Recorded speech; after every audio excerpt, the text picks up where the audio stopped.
نيجي بقى زي ما متعودين كده نصلي على النبي ونبدأ كلامنا. أول حاجة معانا النهاردة إن زيزو ما سافرش مع الزمالك بادعاء الإصابة. ما سافرش معاهم فين؟ ما سافرش معاهم تنزانيا علشان يقابلوا أراتا سولار في الكونفدرالية. فده كان الإصابة. ده الخبر اللي طلع بيه نادي الزمالك إن زيزو ما سافرش معانا عشان الإصابة. نيجي بعد كده نلاقي موقع يلا كورة طالع يقولك إن زيزو ما سافرش عشان مستحقاته. أكيد عنده حق، خدش فلوس والراجل هيلعب ببلاش. بس فين الحقيقة؟ الله أعلم.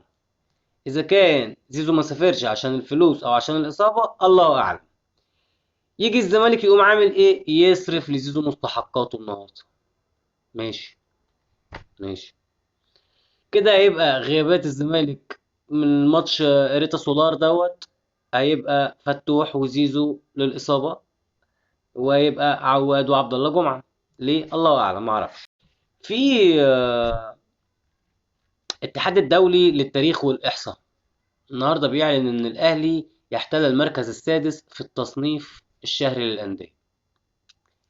مين قبليه؟ مين الخمسة اللي قبليه؟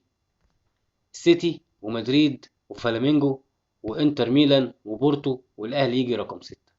مين اللي بعديه؟ مانشستر سيتي، مانشستر يونايتد، بايرن ميونخ، يوفنتوس، نابولي، اي سي ميلان، روما. والله ان انا اتفوق على التوائل اللي تحتيه دول وابقى مع الاربعه اللي فوقيه ولا الخمسه اللي فوقيه دول، يعني انا كاهلاوي اتبسط قوي قوي قوي قوي، واقول لاصحابي الزملكاويين عقبالكم. بس نيجي لحاجه تالته كنت قلتها في الفيديو بتاع امبارح عن تصريح موديست. ان هو قال لك لن اشعر بالخجل ومش عارف ايه ان انا لو لعبت في دون المستوى، اذا كان دوري او نادي انا همشي مع واحد صاحبي عشان كان بيقول لي انت بتقول اللي على مزاجك. فديني طالع ارد عليك، وهرد عليك بالفيديو اللي معمول من قناة النادي الاهلي وانطوني موديست وهو قاعد بيقول جه الاهلي ليه. مثلا قال لك انا ما كنتش عايز اسيب المانيا، وده شيء طبيعي، العيلة هناك وقاعدين مستريحين هناك والدنيا لطيفة. قال لك لكن لما جالي عرض الاهلي حسيت ان انا زي الطفل فرحان كده وسعيد وقلت لا خلاص انا هنضم للنادي الاهلي. ده مش كلامي، ده كلامه هو، ده كلامه هو. ادخلوا على قناة النادي الاهلي اذا كان فيسبوك ولا يوتيوب هتلاقوا الكلام يعني انا مش جايب حاجة من عندي، انا ناقل. بس بعد كده قال لك ولما سألت أصدقائي عن الأهلي وعن مصر قالوا لي مصر بلد جميلة لما بنروح نزورها في الأجازات ونقضي فيها أوقات ممتعة. فقال لك بعد كده قالوا لي عن الأهلي، لما بسألهم عن الأهلي قال لك عينيهم كانت بتجاوبني بفرحة وبحب. النادي الأهلي نادي كبير وتمام. أنا مش هكمل، يعني أنا مش هجود ومش هقول، اسمعوا أنتم من الفيديو بس.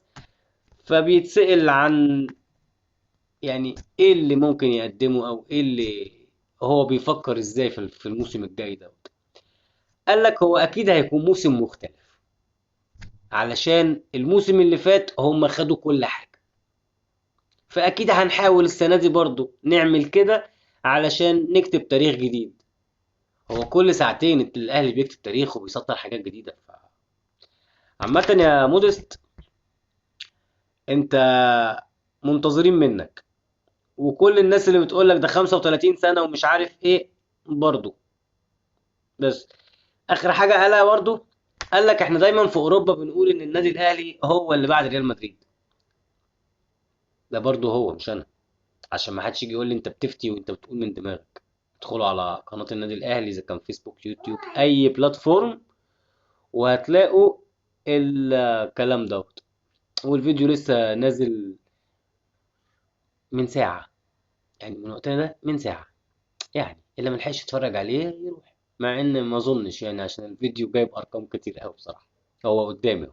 لو على اليوتيوب اعمل لي سبسكرايب وشوف على زر الجرس، لو على الفيسبوك اعمل لي فولو، اي حاجه بقى هتلاقيني فيها هتلاقيني موجود. اي حاجة عايز تلاقيني فيها هتلاقيني. لايك وشير وكومنت، والسلام عليكم.